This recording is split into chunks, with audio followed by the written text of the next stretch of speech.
big hits, big chances, big saves, and a little bit of diving, this game lived up to its reputation. Bruins win 4-3 over the New York Rangers, and guys, I'll tell you right now, this is going to be a long recap. I have a lot to say about this one. There's a lot to talk about. We will take it as we normally do, period by period, and break down every little aspect. But first off, just in general, what a fun game to watch, an exciting game to watch. And despite how old it gets, hearing, oh, original six, bottom line is there is something still special about these teams and the rivalries that they've had over the years. And this game lived up to the games of old. This game was extremely entertaining. We start off in the first period. Right out of the gate, you have chances for both teams. Matt Zuccarello hits a post early. Jonas Kemppainen is stopped on a breakaway. Louis Eriksson's robbed point blank. But my first big talking point about this before we get into the goals is something I really haven't mentioned over the past few games, is the penalty kill. Penalty kill, I believe, coming into this game had killed 16 straight penalties, still being the 27th ranked. But obviously when the Bruins penalty kill was terrible, just pure garbage, you would hear me complain about it. But now in the past couple of games, now that they haven't been shit, I haven't really pointed it out and praised them like I should. Maybe because it's just what I expect of this team, to be able to kill penalties at least somewhat consistently. But it is still a little bit hypocritical for me to not have praised them. It is very nice to see the penalty kill get back under control. On the NBC broadcast, you have them pointing out that Chris Kelly's out for the year, and he's a big part of the penalty kill. You have them pointing out that Gregory Campbell, Danny Paille, and Sean Thornton a little bit less than the other two, but that those guys were a big part of the penalty kill in years past. And yes, while it is true, it probably would still be nice to have Campbell and Paille. When you compare their offensive output compared to other people you have in the lineup now, it probably is worth the risk not having them and having guys in the lineup like Jonas Kemppainen and now like Landon Ferraro. Granted, you look at that fourth line, it's still pretty similar to the way it used to be. Ronaldo and Thornton. You have Kemppainen, who's honestly not that far away from what Gregory Campbell brought, and then Danny Paille is kind of Landon Ferraro-esque in terms of both having really good speed. So really the penalty kill isn't all that different in years past. And Louis Eriksson played really well on the penalty kill tonight, which was surprising because obviously he is a power play staple and an offensive staple that you really don't expect to see there. And they killed his first penalty off. I believe that was 17 in a row. And the Bruins would strike first, but not without a little bit of controversy, as Patrice Bergeron gets the first goal off a draw, gets it to Torrey Krug. His shot is blocked. He throws it on. It goes in. Bergeron gets the goal. And the controversy comes with Brad Marchand, because of course it does. Now, I'm going to say some things in this episode that if you're a Bruins fan, you probably will agree with me. If you're not, you probably won't. But to me, was this an interference penalty? Absolutely not. It's not.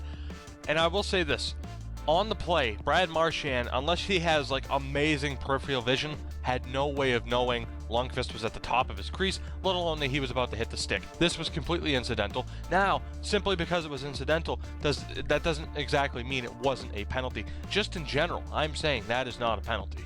If that constitutes being goalie interference now, we might as well put goalies in a giant bubble, or maybe put a little cage around the paint and you just have to shoot it through the proper slot, and we might as well not even have goalies at all. That's not a goalie interference penalty. That's hot take number one. Thank you very much. They'd continue trading chances. Keith Yandel hits the bar. Frankie Vetrano is denied. And that brings me to intermission, where Mike Milbury, among others, among the other two on the panel, are saying that was goalie interference. Now, I imagine a New York Rangers fan has never agreed with anything Mike Milbury has said ever, but I guarantee you a big number of them was like, oh, you know what, Mike Milbury's right here. I like that guy. He's right. That was a penalty. Fuck no. As a Bruins fan, I'll tell you, you're right to dislike Mike Milbury a lot of the times. And yes, there are some rare occasions where he's right. He is experienced. He does know what he's talking about for the most part, not all the time. And that is because in this situation, he is certainly wrong. That's not goalie interference. Again, that's my hot take on that. We get to the second period, and the Rangers would strike back.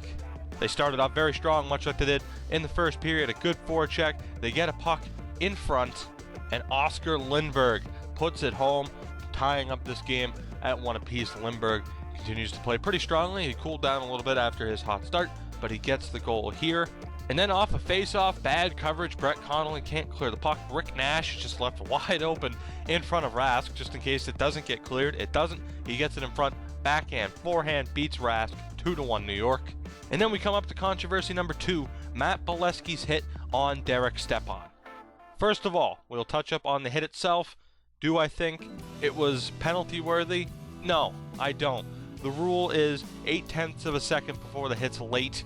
You can simply tell that Stepan never expected to get hit, thus why he went flying the way he did. It was not boarding, it was not checking from behind. It was a hit from the side where he just was not expecting it. He tries to turn at the last second to avoid contact, thus his face goes into the boards. That's not a board, that is a clean hit. Put it this way, if you're playing NHL 16, you're playing EASHL, and you go to the box for this hit, you'd be bitching that that's not a penalty, that's a clean hit. Let's just say that. Dylan McIlrath ends up jumping Matt Bolesky after this. He gets an instigating penalty. Of course, he just kind of hammers down on Bolesky. I'm not going to call Bolesky defenseless. He tried to fight back, but McIlrath's a big guy. Just essentially manhandles him, as you would expect him to do when you get jumped from behind. As far as McIlrath goes, hey, I respect him. He's trying really hard to break into a ridiculous top 6 defensive core for the Rangers. Obviously, he is more of an old school style of player, which is honestly why I like him. You know, if you grow up a Bruins fan and you hear about the Big Bad Bruins, or you grow up as a Flyers fan and hear about the Broad Street Bullies, you love guys that play this physical style. That's why it pains me that Johnny Boychuk's not in Boston anymore. But McIlrath's trying his best. He was, what, a 2010 draft pick? Maybe even later. I can't exactly remember it. I'm too lazy to look it up, to be honest. But I respect him for doing what he has to do and doing what is expected of him. I don't hate him, or I'm not going to call him an asshole for jumping Bolesky. He did what he had to do, and inevitably, it ended up helping the Bruins in this game. But before we get to that, no suspension for Matt Bolesky, and again, I agree with it. It doesn't exactly help that this is the 3rd or 4th instance where there probably could have been a suspendable offense by the Bruins, yet nothing happened. Thank God Gregory Campbell's on this team, so you can't, bring up the Colin Campbell fucking excuse. But overall, obviously, if you're on the internet anywhere, you're going to see a lot of stupid people saying the Bruins get favoritism, but I'm sorry, this was not a finable offense. This was not a suspendable hit. On the ensuing power play from the McIlrath instigating penalty, Brett Connolly snipes it home after a nice little cycle, makes up for the Nash goal. And while I'm still a bit hesitant to say Connolly was worth giving up a 2nd-round pick for, he's starting to fit in pretty well in Boston. Obviously, when you draft a guy in the 1st round like Tampa did with Connolly, you expect him to fit on the first line. Will Brett Connolly be a first-line guy? Probably not. He's going to fit in to that kind of lower-end scoring 2nd liner or a high-end 3rd line scoring guy, which isn't too bad. He does have a place on this team. Second period, though, kind of continues. New York's, I do want to point this out too, New York's trap game and their forecheck is absolutely incredible. It's not that hard to see why they are as good as they are, aside from the fact that Henrik Lundqvist, arguably the best goalie in the NHL, and usually it's him and Carey Price in that argument, but just an amazing trap and forecheck game. And now we get into the 3rd period, and it is highlighted by the big sell job by Henrik Lundqvist off of contact by Brad Marchand. Same exact situation, except this time, rather than Lundqvist, actually staying in his crease, he lunges out of his crease, puts his neck out there like a fucking giraffe, and obviously Marchand hits him. Now you want to talk about Marchand in the 1st period being able to see Lundqvist out of his peripheral vision? If that's the case, then my God, didn't Lundqvist see Marchand in this situation and absolutely draws this call, sells it way fucking overboard. Obviously contacts actually made. Massive sell job by Lundqvist. Again, I hate when anybody does it. I hate when Marchand sells. I hate when Ben Bishop sells. It's just a part of the game. It's what people do. But again, if anyone wants to try and defend Lundqvist here and say that this was legitimate and not a sell call, just turn off my video now, because you are an idiot. It's a simple net drive that you see 100 times a game, except what you don't see 100 times a game is a goalie lunging out of the crease, sticking his neck out like a fucking turtle. But New York would score a shot from the point by Keith Yandle, deflected by Miller, goes off the post and off the back of Tuukka Rask, making it 3-2 New York. But the turnaround would be underway. Jesper Foss goes to the box, the power play comes back out, a good cycle, a shot on it, and the puck sneaks over to a wide open Ryan Spooner to tie this game up at 3 apiece. And then the Bruins, just with the most insane amount of pressure and forechecking I've seen them do all season, if not in a long time. You would have thought this was Game 7 of a playoff game with how hard they were fighting just all over the Rangers. And David Krejci with a point shot, a bomb, it deflects off of Emerson Needham, 4-3 Boston, and they would win this game. An extremely entertaining game again, and the Bruins come out on top to win their 5th straight.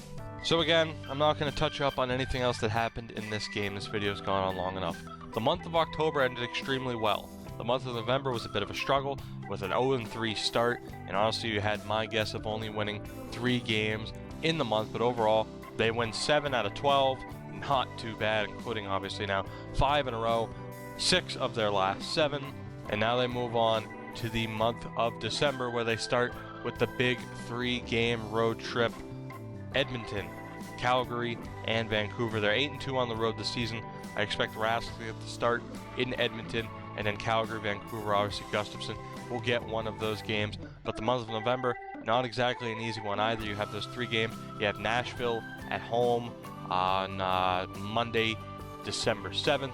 You got a game at Bell Center, Florida, Edmonton, 2 games against Pittsburgh and a home, New Jersey, St. Louis, Buffalo, and then 2 games against Ottawa to round out the month. So pretty similar to what we had in November, but honestly this team is really starting to gel. You can see it coming together. They're playing hard, and while it might not be the main objective, they did hit the mark of being in a playoff spot at Thanksgiving, which is a very good sign. Was Marchand's first bit of contact with Lundqvist goaltender interference? Was Bolesky's hit suspendable, finable? And was the second bit of contact between Marchand and Lundqvist a gigantic sell job by Henrik Lundqvist, which, hey, we all know it was. That is it for this video, guys. I will see you on December 3rd after the Edmonton game. And let's just hope the Bruins can keep this up. It's looking good, guys. It's looking positive. I'm not often the most optimistic person, but this team's looking good. You have players stepping up, getting the job done, and if they continue this, who knows where they go from here. That is it for this video, guys. Leave a like down below if you've enjoyed. Subscribe for more. I do Bruins recaps after every single game. Share with your friends as well, of course, specifically if they are Bruins fans. Otherwise, they probably won't enjoy this, especially if they're Rangers fans, unless they love to get pissed off. But again, thank you all for watching, and I'll catch you all next time.